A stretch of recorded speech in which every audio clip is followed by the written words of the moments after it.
con el maestro Luis Vergés. Y es así como me quiero referir a ti, como un maestro de la psicología, un maestro de la salud mental y un maestro del tema de violencia de género.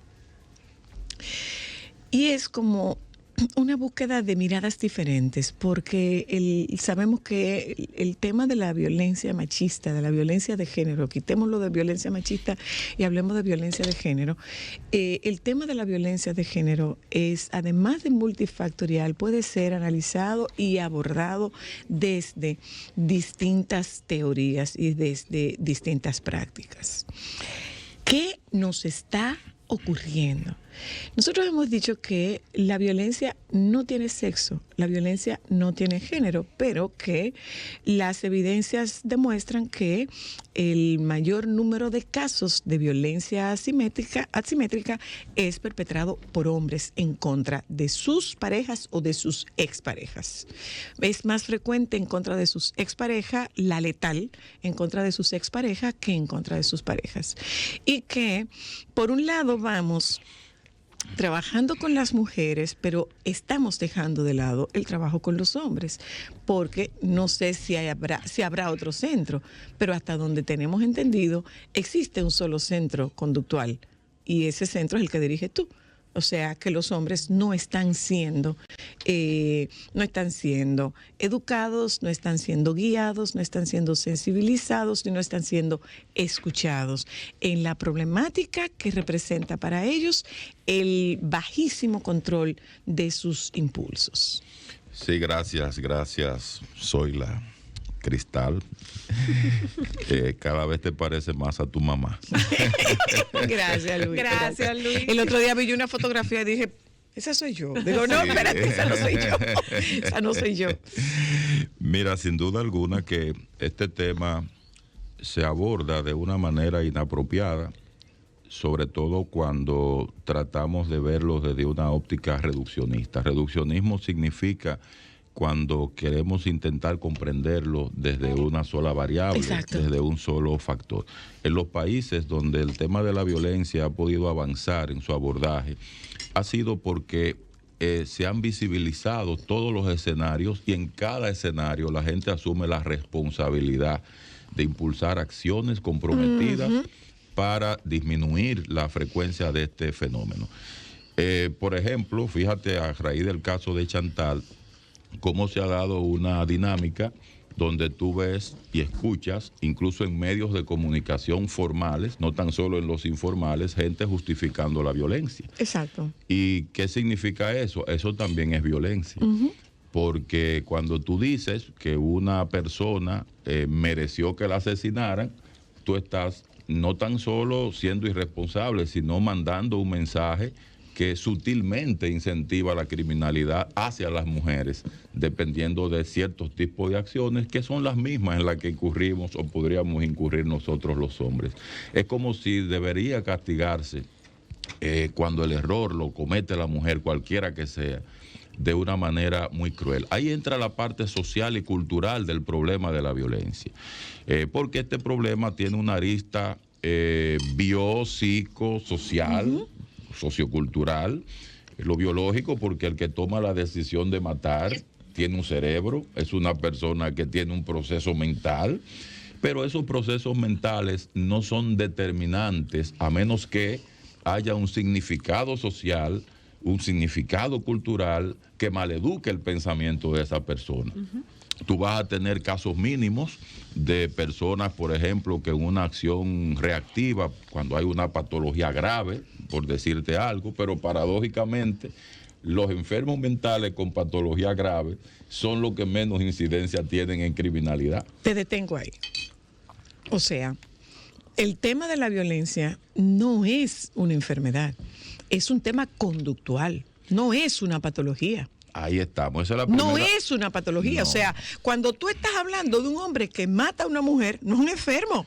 No. Es un hombre con un tema conductual, más no es un tema fisiológico. Eso es bueno aclararlo. ¿Tú sabes por qué? Porque incluso hasta dentro de nuestra misma clase hay profesionales que están difundiendo ese mito. Pero por supuesto. El concepto enfermedad está muy claramente establecido en los manuales de diagnóstico, de clasificación de enfermedades mentales, y lo primero que tú vas a encontrar en enfermedad es un deterioro o cognitivo o conductual o emocional como resultado de la presencia de una serie de síntomas.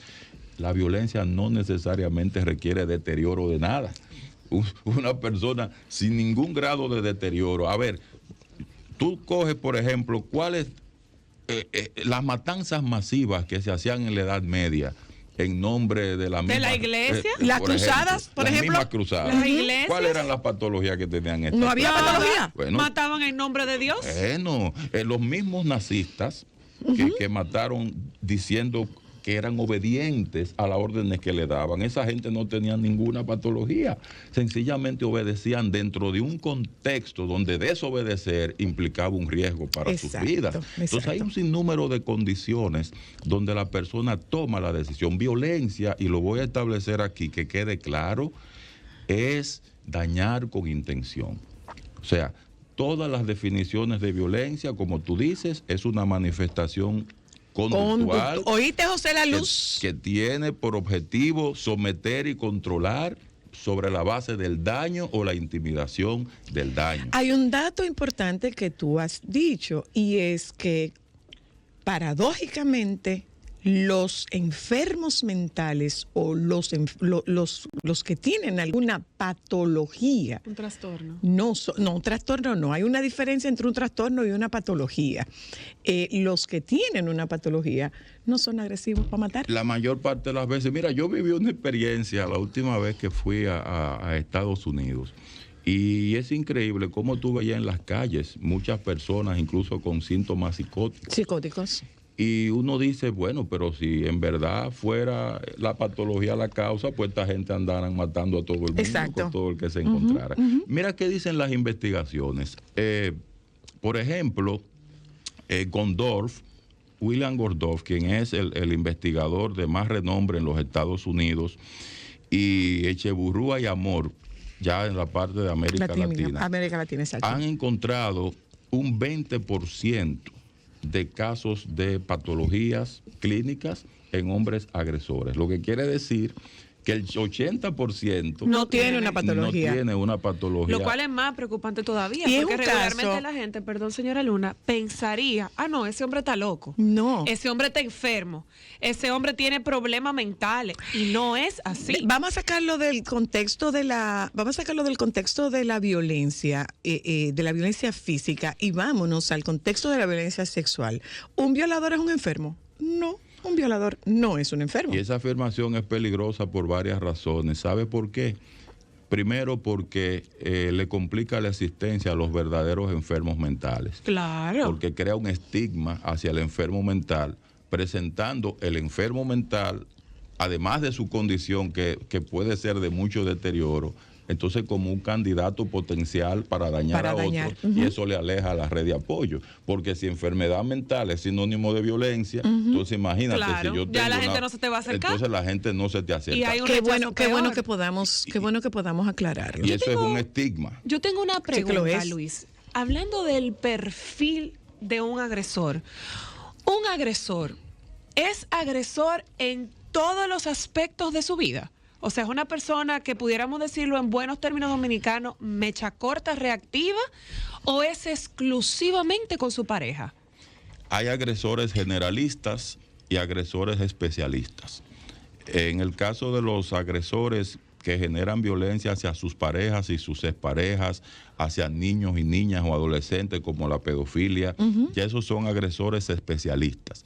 Los agresores generalistas son los que tienen ya una base antisocial dentro de la conformación de su personalidad, y esos suelen ser más peligrosos todavía porque tienen la violencia más normalizada. Que siguen sin ser enfermos. Exacto. Entonces, siguen sin ser enfermos. Pero de todas maneras, es importante señalar que nosotros no estamos diciendo aquí que no hay un solo agresor que no tenga una patología.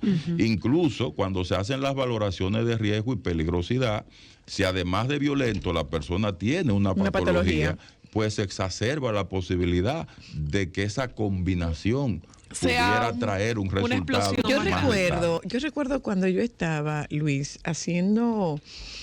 yo estaba en la licenciatura. No, yo estaba en la licenciatura y recuerdo, ya estaba haciendo la pasantía. Y recuerdo haber leído algo sobre el tema de la agresividad, la relación de la agresividad con lesiones en el lóbulo frontal por caídas tempranas. Y no todos los chicos de ese estudio eran violentos. Sin embargo, no todos los que habían tenido un golpe por algún accidente, alguna caída cuando eran pequeños, eran violentos. Sin embargo, todos los que eran violentos se habían caído. Sí, claro, porque hay una base que nosotros tenemos que comprender, esa unión, ese dinamismo que se da en la base biológica del comportamiento y la base sociocultural. Se habían caído, habían tenido un accidente que les había impactado en el lóbulo frontal. Claro, porque si usted tiene un defecto de fábrica, como decimos, o un deterioro cognitivo, usted tiene menos posibilidades ante una situación crítica de poder gestionar y poder responder apropiadamente. Pero la norma hay que entenderlo también desde de las tipologías de violencia. Y de la tipología de trastorno. Por ejemplo, una persona con depresión no representa un peligro para otros, normalmente lo representa para sí mismo. Entonces, a veces se generalizan ciertas, eso nosotros le llamamos el llamado la falacia causalista, que es cuando uno quiere forzar una relación entre eventos que no se determinan únicamente. Y lamentablemente estoy viendo una tendencia en muchas personas que se erigen en expertos en este tema, que dicen públicamente en nombre de sus falacias causalistas, bueno, esto es lo que está determinando aquello. Y ahí ya comenzamos mal, porque eso le llaman conclusiones binarias. Usted no ha estudiado eso para decir eso. Y oye, las conclusiones binarias son peligrosas porque además de que no se ha estudiado y confirmado esa relación, tiene un peso y una credibilidad se generaliza un prejuicio. Claro. Y la gente cree su palabra, Luis. Ahora, Luis, ¿qué nos está ocurriendo? Porque se está haciendo más visible, se está aumentando, hay menos capacidad de gestión. ¿Qué está pasando? En el caso particular del hombre dominicano, ¿es el hombre dominicano más violento ahora de lo que era antes? ¿Es más visible esta violencia? ¿O es más letal? ¿O tiene menos capacidad de gestión este hombre? Mira, los números no dan todavía para uno decir que el hombre dominicano ha cambiado para mal ni para bien. Los números lo que confirman es que nosotros somos parte de la región del mundo donde más violencia se ejerce hacia las mujeres, que es América Latina, y que nosotros somos parte de los primeros 5 países, lamentablemente, que la genera. ¿Qué pasa en América Latina? Igual que pasa en Medio Oriente, solo que en Medio Oriente, a diferencia de América Latina, hay unas cifras que no se conocen, porque la violencia hacia las mujeres está tan normalizada. No se considera violencia. Pues claro, no está medida. Entonces tenemos que quedarnos con el referente de América Latina. Entonces, lo primero que tú observes es que hay una orientación de dominancia. Fíjate que todas las relaciones en América Latina son jerárquicas. Todavía nosotros seguimos buscando al jefe, al jefe que dirige todo. Y obviamente ahí tenemos el que va a una relación de pareja, no a resolver los temas de pareja, sino a dominar la relación. Entonces, ¿qué es una pareja? Nadie está preparado para vivir en pareja, comenzando por ahí. Y cuando te digo que nadie está preparado... Otra paradoja.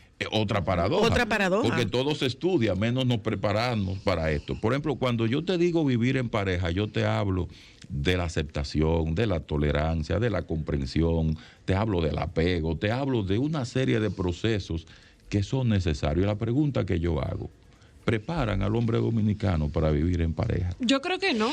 Pero no solamente eso. Yo creo que a la mujer la preparan para su rol de ama de casa, pero no para vivir en pareja tampoco.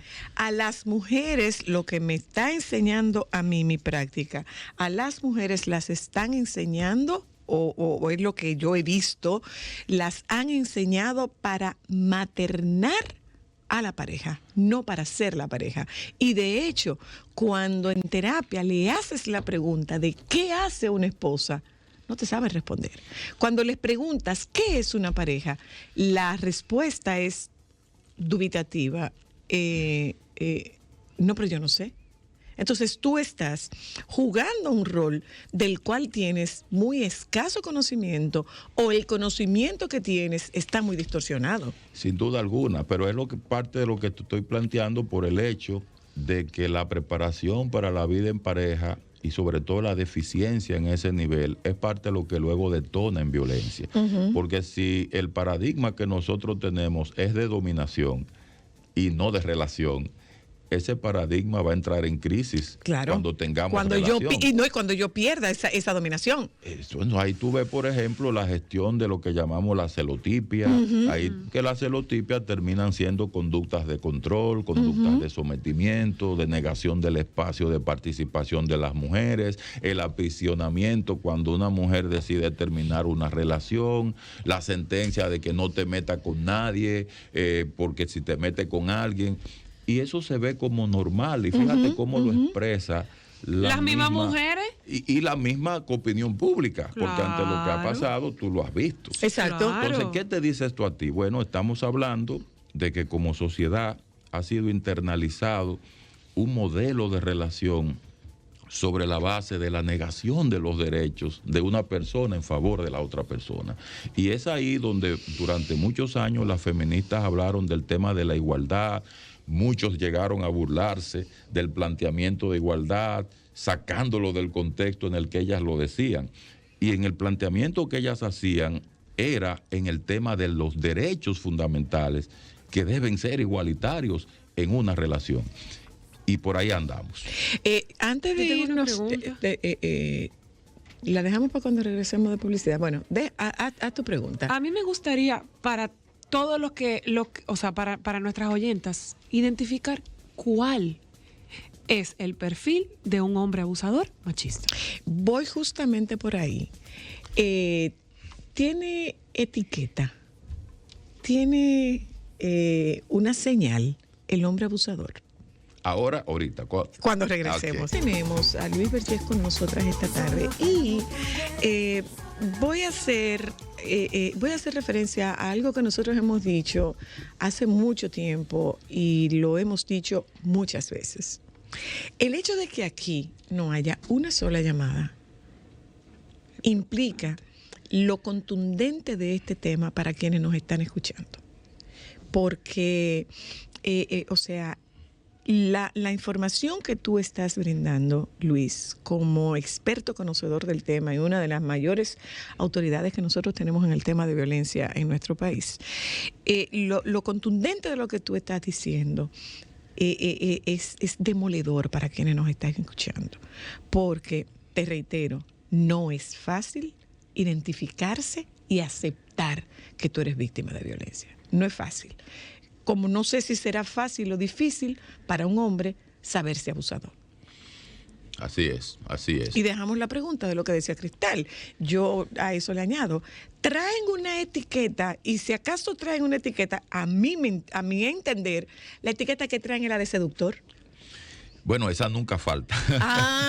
Esa no falta. Y tampoco falta la doble fachada, que es la capacidad de poder disociar su imagen de tal forma que cuando le conviene ser el camaleón, es el camaleón. Cuando le conviene presentarse como el hombre bueno, es el hombre bueno. Rescatador. Ahora, ¿dónde está la parte crucial dentro de lo que pudiera ser la caracterización de un hombre agresor? Es en el tema del control. Fíjense que cuando el hombre agresor está controlando, no hay peligro para las víctimas potenciales. Porque lo que... Me está cuidando. obviamente lo que no estás desmorona, haciendo. lo que desmorona el autocontrol del agresor es cuando siente que ya no tiene control sobre las víctimas. El cuestionamiento a su autoridad. Y ahí comienza y entonces, algo que también es importante decirlo, las estrategias de control no son siempre estrategias conductuales manifiestas. Exacto. Son muchas veces estrategias ideológicas, estrategias que comienzan colonizando el pensamiento y donde se trata de convencer a las víctimas potenciales de que todo lo que él hace o intenta hacer es por su bien. Y por su bien yo te estoy invirtiendo, por tu bien yo estoy procurando de que tú no te juntes con fulana, por tu bien yo te siempre estoy diciendo... Siempre va a ser la culpa de la víctima. Exacto, te digo que no te ponga la faldita, por tu bien, por tu bien, por tu bien. Ahora, si por su bien y por su autonomía la mujer un día decide, mira, aunque tú me estás planteando eso, yo sí quiero ponérmela y me la voy a poner, ahí comienza ya la situación de riesgo, porque hay un principio en la violencia que establece que si el agresor logra con una estrategia leve o moderada controlarte, no te va a intentar controlar con una estrategia violenta grande. Okay. Ahora, si te deja de controlar con una estrategia leve, moderada, él va a recurrir. Entonces va a recurrir a un nivel de intensidad que puede ser letal. Cada vez mayor hasta llegar a esa posibilidad letal. Por eso ustedes ven que siempre que hay un desenlace fatal, hay una historia de violencia previa. Que, por ejemplo, en el último caso están saliendo ya las narrativas de amigas que vieron cosas que pasaron hace 4 o 5 años atrás, porque eso no ocurre de la noche a la mañana. Yo decía, Luis, que ¿hay más centros o existe un solo centro que esté tratando a hombres con esta situación de conducta? Desde el Estado tenemos la iniciativa acá en el distrito y una en Santiago y en San Juan. ¿Que se pueden intervenir cuántos hombres, Luis? Bueno, te digo la experiencia del distrito, que es la que nosotros ya tenemos más madura. Desde el año 2008 hasta la fecha tenemos cerca de 60,000 hombres que han pasado. Que han sido intervenidos.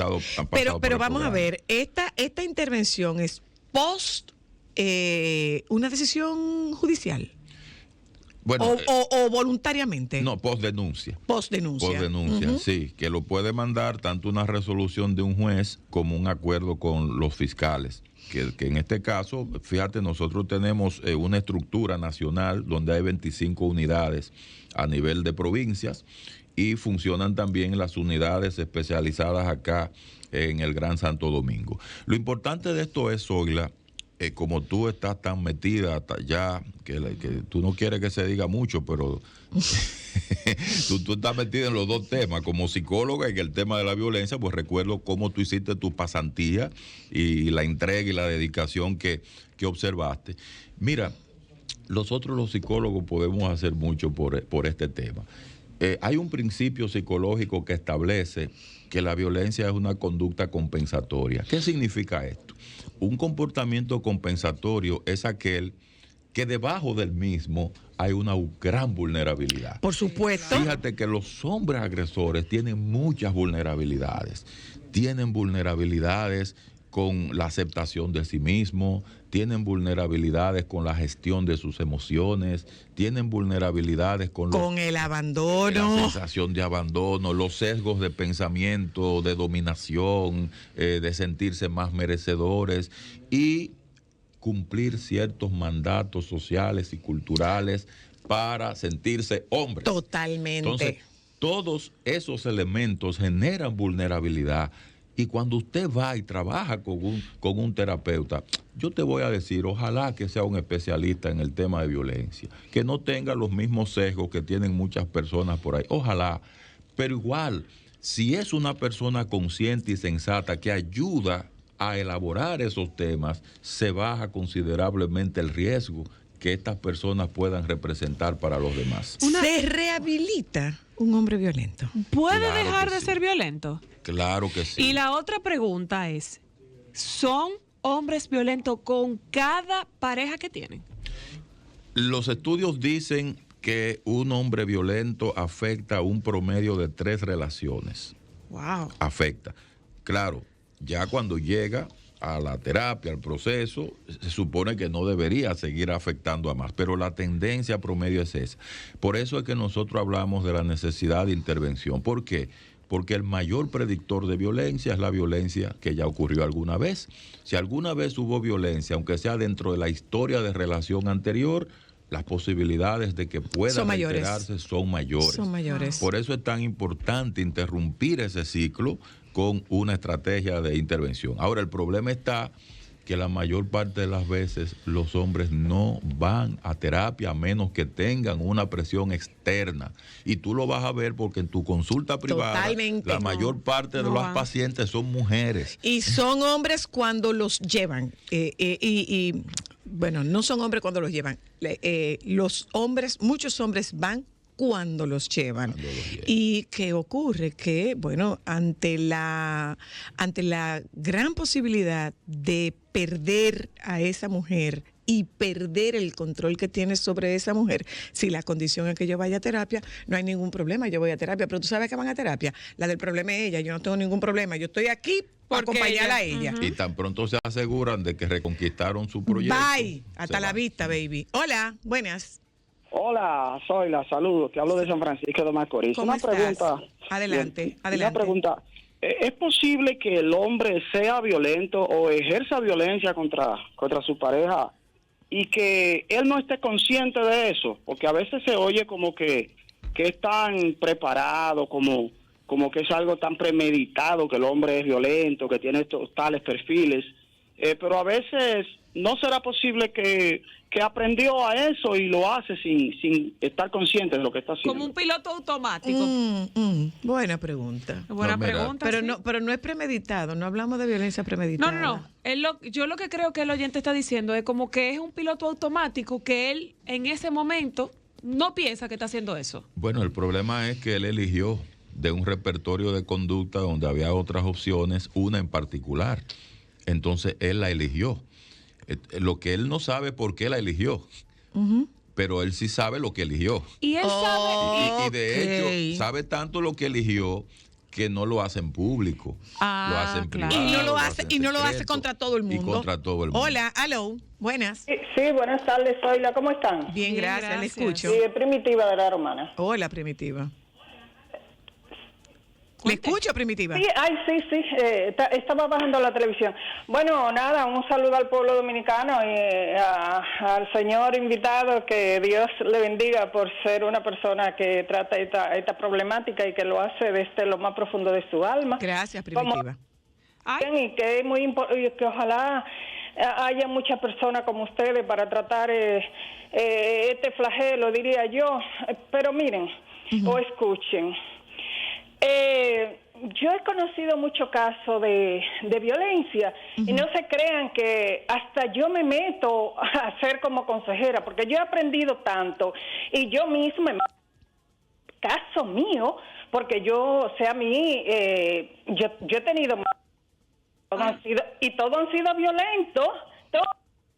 El último es un señor, o sea, una persona italiana, que, o sea, a la gente no le gusta que digan que, pero él es una persona que él hace las cosas como que le dan una ira, como que no se da cuenta, como que no se da cuenta. Pero una cosa, Primitiva, porque no estoy entendiendo muy bien, es que usted vive una situación con una relación... No, gracias a Dios, no, yo le he sabido manejar, y yo... ¿Usted maneja la violencia? Gracias, Primitiva, usted la ha sabido manejar.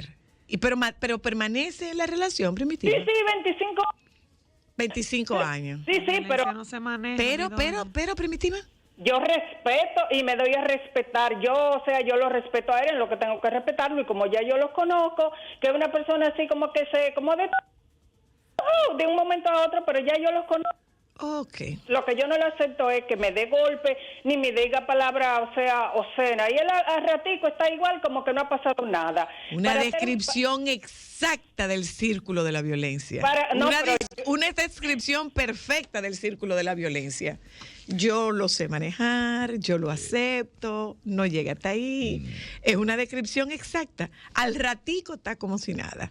Y tenemos que subrayar aquí, soy la Cristal, que la violencia tiene lo que se llama la ganancia funcional. Eso significa que si la persona obtiene con violencia lo que quiere, sumisión, tranquilidad, déjame estar tranquila para que el logro no explote, entonces cada vez las explosiones serán mayores. Por supuesto. Hay una frase que dice, nunca hay manera de complacer las expectativas de un agresor. Ahí tiene. Hola, buenas. Hello.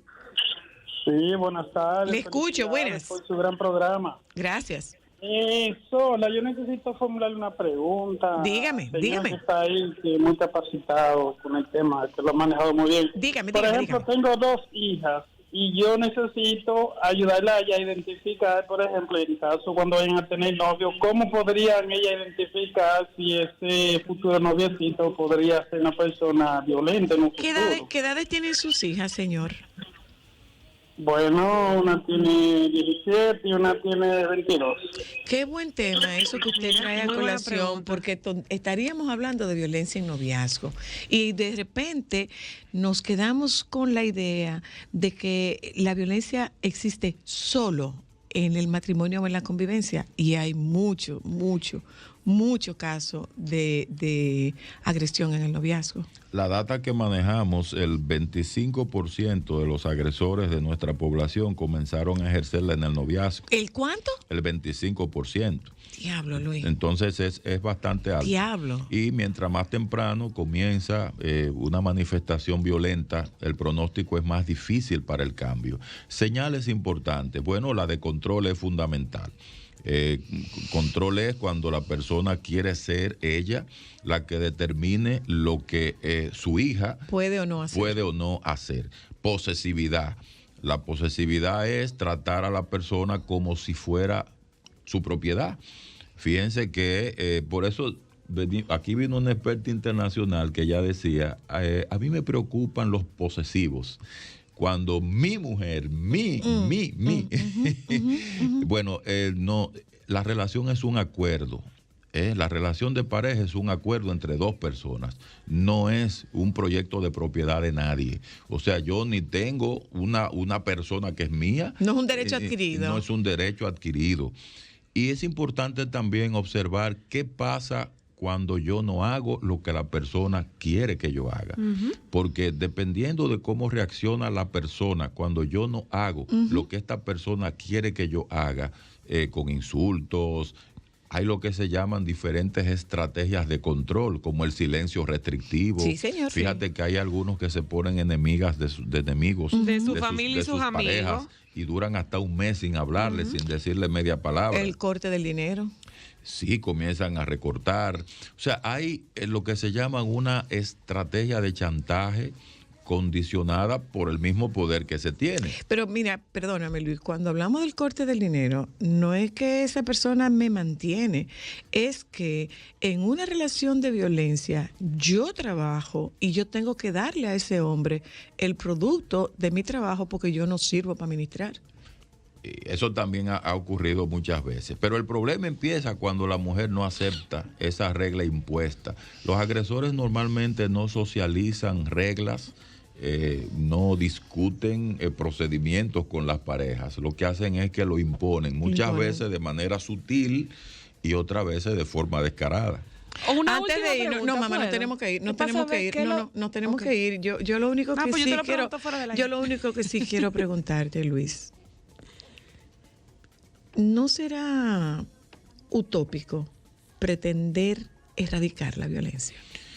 Yo pienso que lo más realista es nosotros disminuirla y hacerlo paso a paso. Ahora tiene que ser a la vez en diferentes escenarios. En la familia hay que hacer un trabajo. La escuela hay que hacer un trabajo. Los medios de comunicación, un gran trabajo. El mayor, diría yo, aparte de la familia. Un gran trabajo. La ley está obsoleta ya. Total. Es del 97. Fíjate que todos los elementos que tienen que ver con la violencia digital, todo esto, eso no está incluido.